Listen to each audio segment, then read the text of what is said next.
Ce qui a été signé, avant nous avions des contrats de 20 ans, 25 ans. Depuis 2019, l'Algérie a signé à travers la Sonatrach des contrats de 8 ans, plus 2 années supplémentaires en option. Allège. Parce qu'avant l'Italie, par exemple, l'Italie, elle est le fameux gazoduc Transmed. Le fameux Transmed, qui existe depuis 1983. C'est vrai que la capacité TAO, elle est de plus de 33 milliards de mètres cubes. C'est-à-dire, il y a le gazoduc qui existe depuis 1983, qui relie l'Algérie à l'Italie par le biais de la Tunisie. Et la Tunisie, donc, elle est payée, elle touche des droits de passage, elle touche 5%. Il y a un contrat qui a été fait, donc comme j'ai oublié le chiffre exactement, mais elle prend une petite partie qui lui permet donc de vivre, qui lui permet d'avoir suffisamment de gaz pour elle-même. C'est une petite partie, ouais, entre 5 et 6%, mais c'est vrai que le gazoduc, il peut fournir plus de 33 milliards de mètres cubes à l'Italie. Jusqu'à 2018, l'Algérie expédiait à l'Italie via ce gazoduc entre 28 et 27 milliards de mètres cubes. À partir de 2019, l'Algérie n'expédie que 20 milliards de mètres cubes.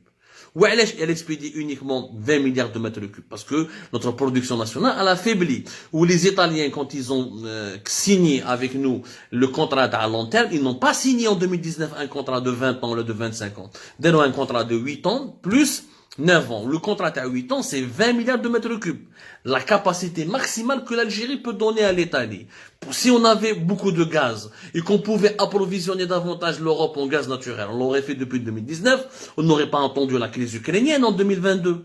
Si réellement on pouvait vendre plus de gaz, pourquoi on l'a pas fait en 2019? Parce qu'on n'en a pas assez de gaz. هم يكذبوا عليهم يكذبوا على الناس ولي زيطاليان كي جاو ونقول لكم علاش جاو لي زيطاليان وراح يزيدوا يجوا لي فرونسي وراح يزيدوا لي اسبانيول pas pour améliorer les approvisionnements actuels, c'est pour investir en Algérie sur le gaz de schiste. حنا بقى لنا غير le gaz de schiste. Si l'Algérie veut rester un pays gazier, elle doit absolument investir sur le gaz de schiste. Ni plus ni moins. Les réserves actuelles ne sont plus rentables. وعلاش كملكم d'abord les derniers chiffres. Donc l'Italie depuis 2019, on lui expédie via le gazoduc Transmed uniquement 20 milliards de mètres cubes. Avec l'Espagne, on lui vend 10 milliards de mètres cubes depuis 2019. La même chose, les contrats ne sont pas de 20 ans, 25 ans, 8 ans plus 2. C'est des contrats de 10 ans. L'Espagne, avec le Medgaz, où c'était 8 milliards de mètres cubes maximum. Fin 2021, sa capacité devait être augmentée à 10 milliards de mètres cubes. On n'a rien vu. C'était que des annonces, mais elle avait 8 milliards de mètres cubes.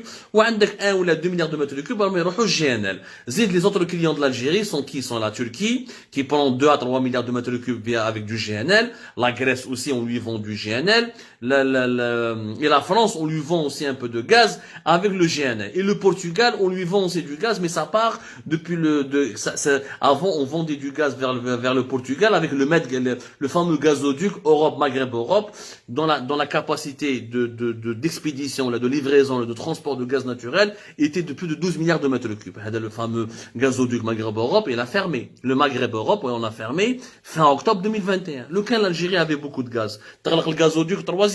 On avait 3 gazoducs. Lui, on n'a que 2 gazoducs. Où j'allais le troisième. C'est qu'on n'a pas assez de gaz. C'est ça la vérité. هما راهم يكذبوا على الشعب ويكذبوا على الناس ويمشوا ويقولوا باللي ما عندنا ni gaz ni والو. Si on était patriote et réellement conscient des enjeux de l'avenir et réellement soucieux du bien-être et du confort des générations futures, il faut arrêter d'exporter le gaz conventionnel. Pourquoi il faut arrêter? On a des réserves. Sauf que les réserves, ils nécessitent des investissements énormes. Sonatrach, elle investit chaque année 10 milliards de dollars. Maintenant, 2026, elle veut dépenser 40 milliards. C'est-à-dire 10 milliards par an. 10 milliards de dollars, c'est pas suffisant. Pour exploiter les réserves et pour les mettre en production et pour financer l'exploration, le forage, construire des usines de liquéfaction de gaz, ou là des nouveaux gazoducs, ou là un nouveau réseau de pipeline, ou là des nouvelles unités de traitement de gaz, minimum, selon les experts que nous avons pu consulter, des investissements de 15 à 20 milliards de dollars par an. C'est-à-dire que si on a 10 milliards, ou là, des investissements étrangers, des investisseurs étrangers, ils ont entre 5 et 10 milliards. Ou un gisement de gaz, pour rentrer, il faut au minimum entre 5 et 10 ans pour qu'un nouveau gisement entre en production.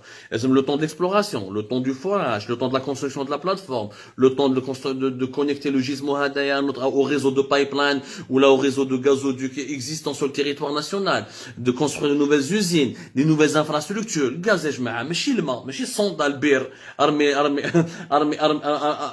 جيريكان وطلع. C'est une industrie, c'est une technologie, c'est une science. Et ça coûte énormément cher. Donc, pour que l'Algérie exploite le reste de ses réserves conventionnelles, ils font dépenser beaucoup d'argent. Sauf que les investisseurs ne veulent pas dépenser beaucoup d'argent parce qu'ils n'ont pas la garantie que le gaz sera rentable dans les années à venir. Lyon, il est cher parce que le baril de pétrole, là, il y a eu la pandémie de la Covid-19, il y a eu la reprise économique après la pandémie, il y a eu les tensions géopolitiques autour de la guerre en Ukraine, mais demain, si les tensions vont se calmer, la guerre va se terminer, la pandémie de la Covid-19 va disparaître, les prix du gaz vont baisser. Donc, tu vas demander à un investisseur d'investir chez toi plus de 10 milliards de dollars, à la fin, il pourra peut-être même pas les récupérer parce que les prix du gaz pourront rechuter. Comme ils ont chuté en 2020 à moins de 2 dollars par million de BTU.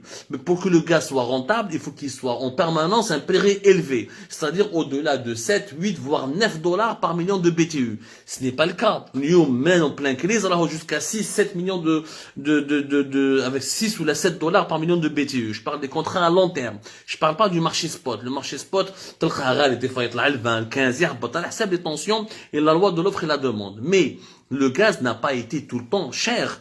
Durant les dernières années, plus de 2014, le prix du gaz parce qu'il y a le gaz de schiste américain qui a tué la concurrence, qui a cassé les prix. Avec le gaz de schiste, les États-Unis ont cassé les prix, ils ont agrandi leur capacité d'exportation, ils ont diminué le coût de leur exploitation du gaz ou de l'extraction du gaz, ça a cassé les prix du gaz russe, du gaz qatari, du gaz algérien, du gaz de l'Azerbaïdjan, etc. Qu'il y a des données géopolitiques, financières et économiques qui expliquent les dessous de la problématique du gaz. ما يشحال هكذاك برك. Donc ما تكذبش, faut pas تكذب. حنا واش يسلكنا c'est le gaz de schiste. Investir sur le gaz conventionnel ne sert à rien parce qu'il nous faudra beaucoup de temps. C'est-à-dire que demain, si les Européens veulent investir en Algérie pour ne pas dépendre du gaz russe, il faudra au moins 5 ans, minimum 5 ans pour que l'Algérie puisse porter ses parts de marché, pour que le gaz algérien, au lieu de couvrir 11% de la consommation européenne, il peut couvrir 20% de la consommation européenne dans 5-6 ans, si ce n'est pas plus. Il n'y a aucun pays au monde, l'émir du Qatar. L'émir du Qatar, premier exportateur de GNL au monde, c'est le gaz naturel liquéfié, le gaz qui est à l'état de liquide, qu'on exporte encore une fois via des méthaniers, via des navires. Il a bien dit que le Qatar, ni l'Iran, ni aucun pays gazier au monde ne peut remplacer la Russie comme étant premier fournisseur du marché européen. Tu ne peux pas remplacer plus de 40% de consommation européenne d'un coup. C'est 200 milliards de mètres cubes. Pas que 200 milliards de mètres cubes. Tu ne peux pas ni en une année, ni en 2 années, ni en une année, ni en 2 ans, ni en 3 ans. Personne ne peut remplacer la Russie comme étant le premier fournisseur de gaz naturel. Il faut un travail de plusieurs années. Il faut diversifier les sources d'énergie, utiliser d'autres énergies. Les Européens vont investir sur les énergies alternatives, sur les énergies renouvelables, etc. Maintenant, l'Algérie. Pour qu'elle puisse profiter de cette conjoncture, il faut d'abord appliquer la nouvelle loi sur les hydrocarbures qui a été signée, publiée depuis novembre 2019 et dont les textes d'application ne sont pas intégralement prêts, ni publiables, ni publiés, alors que nous sommes en 2022. Il faut attirer énormément de nouveaux investisseurs étrangers. Il faut que les investisseurs étrangers arrivent à mettre sur la table plus de 10 milliards de dollars par an. Il faut se lancer dans le gaz de schiste. Autrement dit, si on n'arrive pas à réunir ces 4 conditions, il faut arrêter d'exporter notre gaz, il faut diminuer nos exportations, il faut revoir nos contrats pour que le gaz qui nous reste doit être conservé pour les générations futures. Parce que le gaz est une énergie du futur. D'ici 2050, le monde aura beaucoup besoin du gaz parce que le pétrole va diminuer, les réserves mondiales du pétrole vont diminuer, alors que les réserves mondiales du gaz naturel sont plus importantes.